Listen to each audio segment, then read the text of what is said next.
Well now, Mr. Bond, I see you have found our secret lair. You Only Live Twice was released in 1967. It was directed by Lewis Gilbert and starred Sean Connery in his fifth outing as James Bond. Of course, we know that it was based on the novel by Ian Fleming, which was actually the 12th book in the Bond series. And I've been on a bit of a Bond kick lately. Why did I choose to cover this one? Well, I just watched it yesterday and I figured, why not?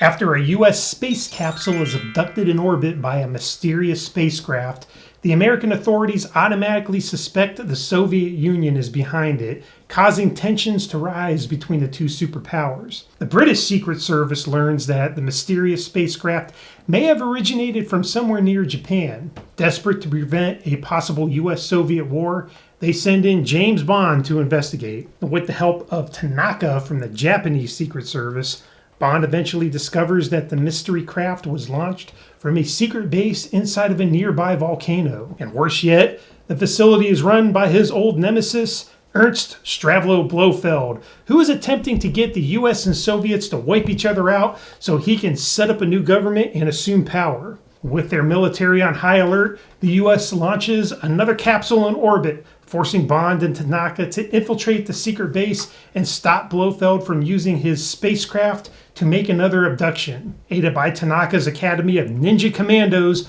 we are treated to a wild final battle scene inside the volcano fortress as they fight to subdue Blofeld's forces and avert a war between the US and the Soviets. The production team of producers Albert R. Broccoli and Harry Stoltzman, along with director Lewis Gilbert, cinematographer Freddie Young, and production designer Sir Ken Adam, were almost killed during pre-production. After scouting locations, they were due to depart Tokyo for Hong Kong on BOAC Flight 911. Just before takeoff, they were invited to attend a last-minute ninja demonstration and opted to miss the flight. 25 minutes after takeoff, the plane experienced severe turbulence and disintegrated, killing everyone on board. That's wild to think about. Broccoli and Stoltzman weren't just producers on the film. They were responsible for overseeing the whole Bond franchise. Had they died in the crash, it's likely that the shape and tone of the series in the post-Connery years would have looked a lot different. On a side note, I'm pretty sure I would have survived too, because there is no way I would have turned down an invitation to see a ninja demonstration. Another cool piece of trivia for you, one of the henchmen that Bond fights in the Osato office early in the film was played by Samoan pro wrestler Peter Fene Manivia, aka the High Chief, who was the grandfather of another pro wrestler who would go on to acting and become a mega famous movie star. Can you guess who it is? I'll give you a minute.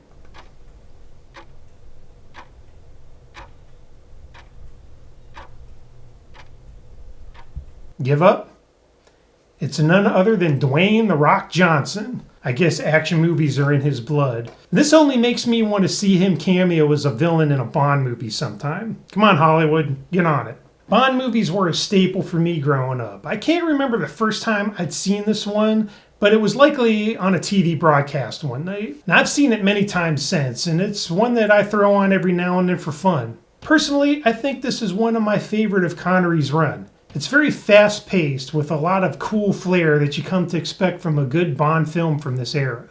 Gunfights, karate fights, gadgets, evil henchmen, piranha tanks. This one has it all. And does it take itself seriously? No, not in the least. And that's okay. These earlier movies were meant to be popcorn action vehicles, not serious thrillers. They knew how to just sit back and have fun with it.